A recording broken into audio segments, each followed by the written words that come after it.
Son message, on sent qu'il se situe à un niveau beaucoup plus général et notamment, en fait, il rappelle les droits humains élémentaires dans toute la tradition de la doctrine sociale de l'Église.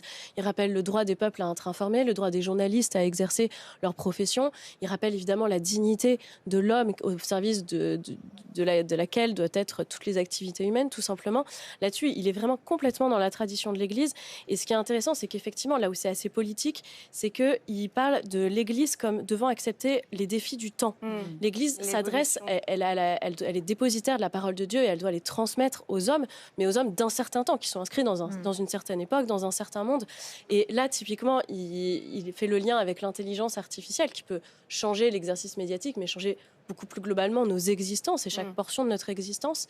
Et c'est assez intéressant parce qu'on a beaucoup parlé du fait qu'il avait choisi Léon XIV en hommage notamment, en tout cas dans le sillon de Léon XIII, qui est le fameux pape de la doctrine sociale de l'Église, en tout cas qu'il a formalisé dans son encyclique Rerum Novarum. Et en fait, Rerum Novarum, qu'est-ce que c'est ? C'est la prise en compte d'une révolution. Il y a une révolution industrielle qui a créé beaucoup plus d'inégalités dans le monde avec un phénomène d'accaparement des richesses.